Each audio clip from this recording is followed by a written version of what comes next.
chef's got thick, juicy, terrific burgers for you. Come to York and get a lot more lunch for a lot less money. You can dine for $1.99 at Sambo's. The 1970s saw a unique era of mall dining, filled with memorable yet often underwhelming establishments.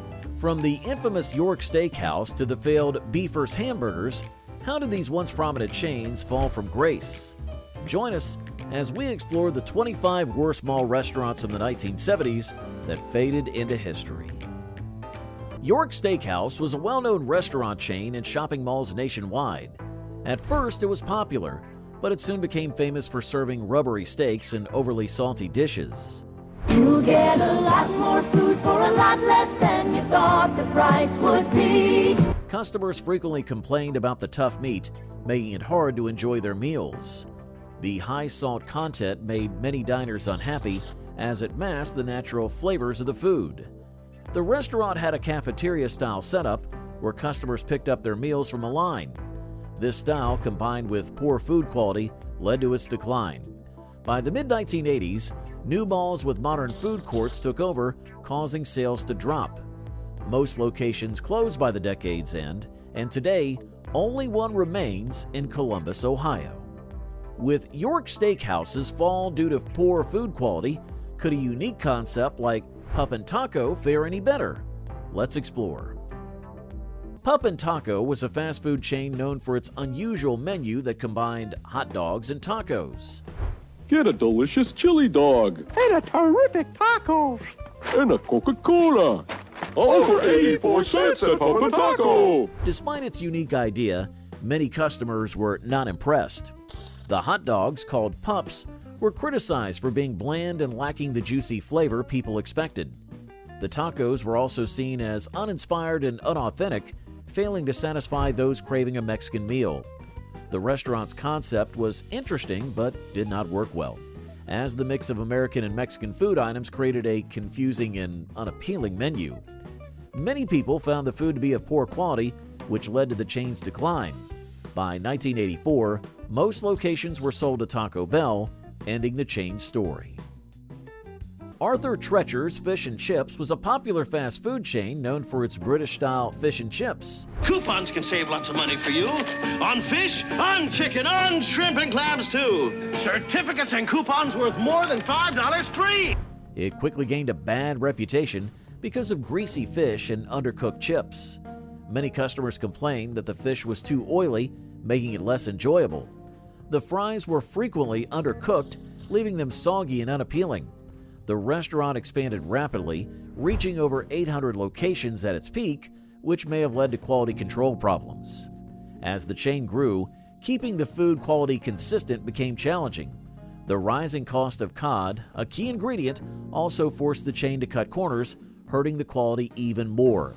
By the 1980s, the restaurant declined as customers chose better quality and value competitors.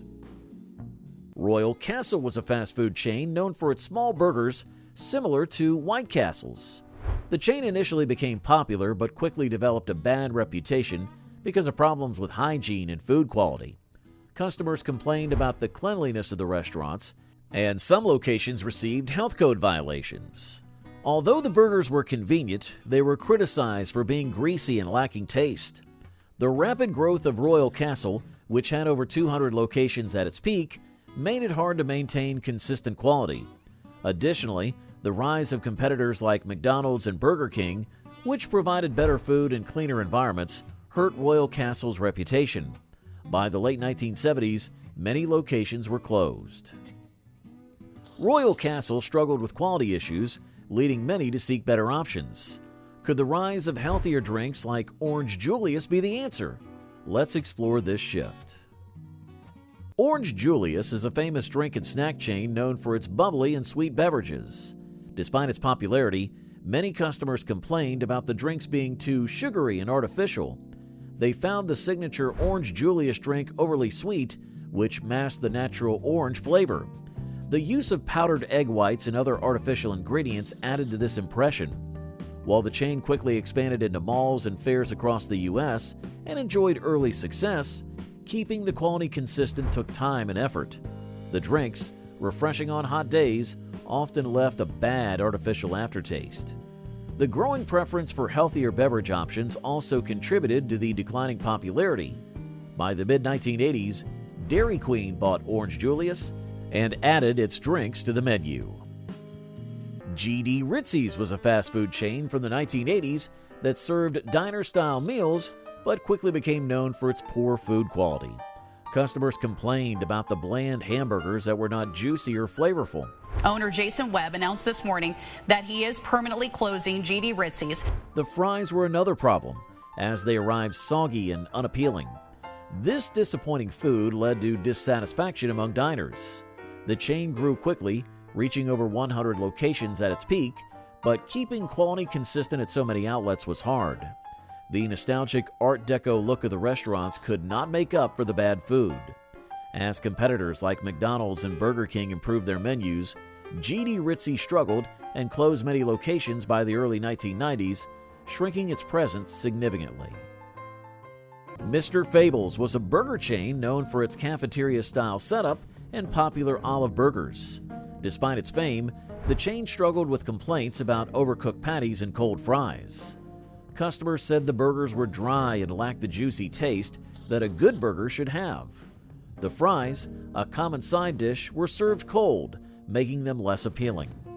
The chain grew quickly, reaching more than 17 locations at its peak, which likely caused problems with food quality. Keeping food consistent across all restaurants was difficult, and competition from other places that offered better quality hurt Mr. Fable's reputation. By the late 1990s, many locations had closed, leaving only a few operating today. Mr. Fable's faced declining quality and closures, but what challenges did another popular chain encounter? Let's explore Showbiz Pizza Place. Showbiz Pizza Place was a family entertainment center and restaurant chain that became known for its arcade games and animatronic shows. Unfortunately, it earned a bad reputation for its low-quality, cardboard-like pizza. Customers complained that the pizza crust was too hard and lacked taste, resembling cardboard rather than a tasty meal. The toppings were usually thin and lacked flavor, which disappointed many diners. Despite these problems, Showbiz Pizza Place attracted families with children because of its unique entertainment, including the animatronic band, the Rock-afire Explosion. As the novelty of the shows faded, the poor quality became more noticeable, leading to a drop in customer satisfaction and sales. In 1984, Showbiz Pizza Place merged with Chuck E. Cheese to survive. Burger Chef was a popular fast food chain that peaked during the 1970s, becoming a significant name in the burger business. Open wide, America. Burger Chef's got thick, juicy, terrific burgers for you. By the late 1970s, it gained a negative reputation due to poor food quality. Customers regularly complained about soggy buns that lacked the right texture and freshness. The burgers were described as bland and did not have the juicy, flavorful taste people expected. The chain expanded quickly, reaching over 1,200 locations, making it hard to maintain consistent quality. As Burger Chef struggled with this inconsistency and faced competition from McDonald's and Burger King, customer satisfaction dropped. Despite attempts to update the menu, the chain was sold to Hardee's in 1982, leading to many locations being closed or converted. Wag's was a diner chain located in malls, famous for being open 24 hours a day and having a casual dining vibe. Despite being convenient, it quickly became known for bad service and disappointing food. Customers frequently complained about the dry and tasteless sandwiches, a main part of the menu. The bread was usually stale, and the fillings needed the freshness and flavor diners wanted. The service was another problem, with many customers reporting slow and careless staff, making the dining experience even worse. Wag's expanded quickly to more than 90 locations at its peak, but keeping the quality consistent across so many restaurants became difficult. By the late 1980s, it struggled to compete with other diners and fast food places that provided better food and service. Despite Wag's rapid growth, its decline raises an important question. What challenges did Wetson's face in the fast food market? Let's explore. Wetson's was a fast food chain that many viewed as a copy of McDonald's. Its catchy slogan, "Look for the orange circles," and the Big W burger were notable, but Wetson's did not reach the same quality as its rivals. Customers regularly complained about the bland taste of the burgers and a lack of freshness. Although the fries were hand-peeled, they were frequently soggy and unappealing. Wetson's rapid growth, with more than 70 locations at its peak, may have led to its decline as it became hard to maintain consistent food quality. The arrival of larger chains like McDonald's and Burger King in the New York area further overshadowed Wetson's, which eventually merged with Nathan's Famous by 1975. Lum's was a well-known restaurant chain famous for its unique beer-steamed hot dogs. At first, many people were excited to try these different hot dogs, but soon they began to criticize the taste.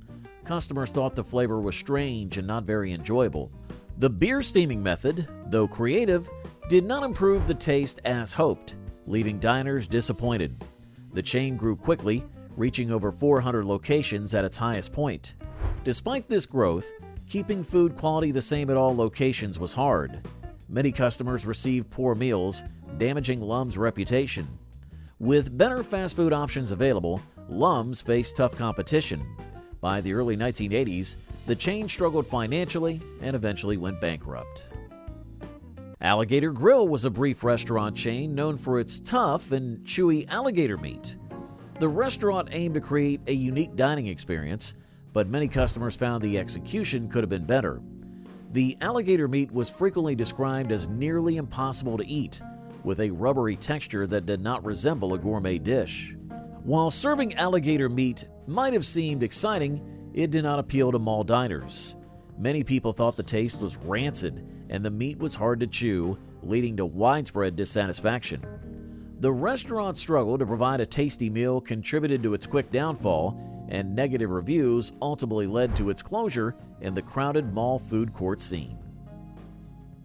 Hot Sam Pretzels started in the mid-1960s and became well known in the 1970s for selling stale and very salty pretzels.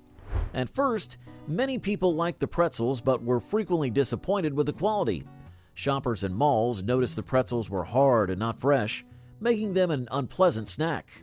The high salt content was another major issue, overpowering the flavor and leaving customers thirsty.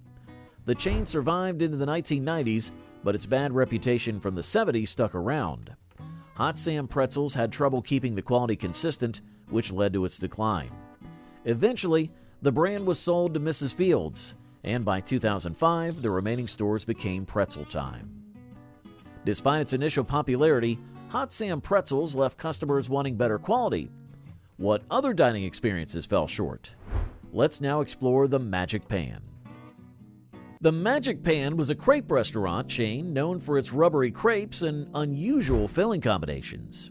It started in the 1960s and gained attention with its unique way of making crepes, using a large iron wheel that cooked in front of customers. As time passed, people began to notice poor food quality. Many customers complained that the crepes were rubbery and hard to eat. The fillings, which included crab, spinach, and mushroom, were seen as strange and unappealing. This mix of bad texture and odd flavors led to many unhappy customers. Negative reviews spread quickly, causing the Magic Pan to decline and eventually disappear from the restaurant scene. The Red Barn was a fast food chain known for its bad food. Many customers complained about the dry chicken and cold burgers, which showed the chain's low quality. We have fresh ideas at Red Barn. I'm having the fish fillet just for the hell of it. Despite having unique barn-shaped buildings and catchy ads, the Red Barn had trouble keeping customers because the food was not always good. The menu included items like the Big Barney and the Barn Buster burgers, but people found the food boring and unattractive, which led to fewer customers. The chain could not compete with larger fast food chains like McDonald's and Burger King, which hurt its popularity. By the early 1980s, most Red Barn locations had shut down and the chain disappeared. Henry's Hamburgers was a small burger chain known for its greasy and cold food. Its slogan, "Aren't you hungry for a Henry's?" did not help improve its reputation. Many customers complained about the burgers being too greasy and served cold, which made eating there unpleasant. The chain grew quickly in the 1950s and 60s, with more than 200 locations across the U.S. By the mid-1970s, Henry's Hamburger started to decline because it could not compete with bigger, more popular fast food chains like McDonald's. Poor food quality played a big role in its downfall as people chose better options and competitors. By the end of the 1970s, only one franchise remained in Benton Harbor, Michigan. Blimpie, a sub sandwich chain, received a lot of criticism in the 1970s due to its soggy bread and tasteless, watery sandwiches. Despite its catchy name and unique branding, the original franchise needed a better reputation. Customers complained that the sandwiches were flavorless and the bread was always soggy, making the meals unappetizing. Blimpie started in 1964 in Hoboken, New Jersey, and initially grew quickly. By the 70s, the quality of its food began to drop. The franchise's loose management caused inconsistent standards at different locations, hurting its reputation. While other chains like Subway gained popularity with fresher choices, Blimpie faced difficulties but managed to survive and is still in business on a smaller scale. Sambo's was a restaurant chain that became well known for its racist branding and low-quality breakfast food. And that's a lot of good dinner for $1.99 at Sambo's. The name and logo were taken from the controversial children's book, The Story of Little Black Sambo, leading to significant criticism and protest. Although the founders claimed the name came from combining their names, Sam and Bo, the link to racial stereotypes was clear. Many customers complained about the food, especially the breakfast items, which were seen as bland and unappetizing. The chain's pancakes and other breakfast dishes did not impress, adding to its negative image. As awareness of racial issues increased, the backlash against Sambo's branding grew, leading to declining sales and legal troubles that forced the company into bankruptcy in the early 1980s. The decline of Sambo's raises an important question. How did another chain, Dog and Suds, struggle with its reputation? Let's explore. Dog and Suds was a chain known for selling hot dogs and root beer, and it became famous in the 1970s for its tasteless food. Despite its catchy slogan, "Where everything's so doggone good," the chain had trouble keeping customers. Go inside and enjoy coney dogs, onion rings, and a mug of our famous root beer. Many people complained about the hot dog's bland flavor and the food's low quality. In 1953, Dog and Suds grew quickly, reaching over 600 locations by the late 1960s. The chain began to decline as competitors like McDonald's and Burger King offered better food choices. The lack of support from the main company and uneven quality at its restaurants added to the problems. By the late 70s, many locations had closed and the chain disappeared. The Great Steak and Potato Company set out to serve the classic American cheesesteak in mall food courts. Although it began with promise, the restaurant quickly became known for poor food quality. Many customers reported that the steak in their cheesesteaks was tough and lacked flavor. The fries, another important menu item, were usually served cold and soggy, harming the restaurant's reputation. The baked potatoes, meant to be a highlight, were often undercooked and bland. These problems made competing with other fast food options hard for the Great Steak and Potato Company. Despite attempts to improve, the restaurant could not shake its negative image, leading to the closure of many locations by the end of the decade. Farrell's Ice Cream Parlor was a favorite place for kids, known for its lively vibe and exciting birthday parties. The parlors had an early 1900s theme, with employees wearing period costumes and player pianos, adding to the atmosphere. Despite being popular with children, many adults thought the ice cream was too sweet and tasted artificial. This came from using artificial flavors and too much sugar, which did not please more mature tastes. After Marriott bought the chain in 1972, it grew quickly, reaching 120 locations by 1975. Despite this growth, the quality of the ice cream remained a concern for many adults. The noisy and chaotic environment also made it less enjoyable for parents, leading to a decline in popularity and many locations closing by the 1980s. Geno's Hamburgers was a fast food chain known for its dry, tasteless burgers and cold fries. When he says we're going to Geno's, we go to Geno's. It was started by NFL players Gino Marchetti and Alan Amici, who initially attracted customers with quick service and easy locations. As the chain grew, the quality of the food declined. Many customers complained that the burgers were not juicy or flavorful, leading to disappointment. The fries were often cold and soggy, which hurt the chain's reputation even more.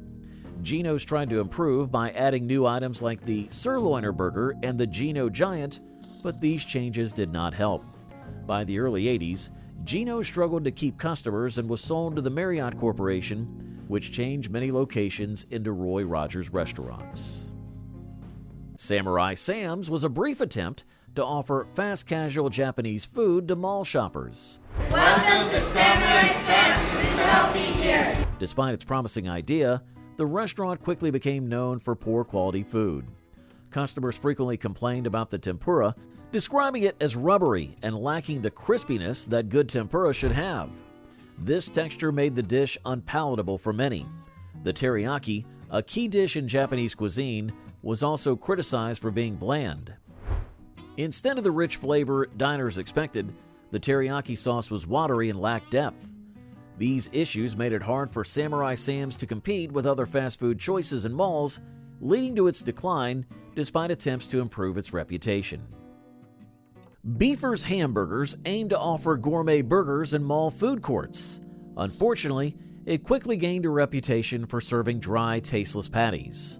Customers who expected a high-quality burger were disappointed by the lack of juiciness and flavor, a major letdown.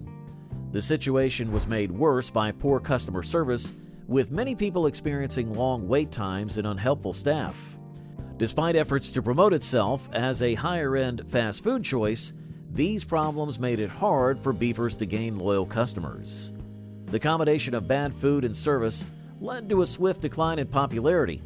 By the early 1980s, most of Beefer's locations had shut down, and they could not compete with other fast food chains that offered better quality and service.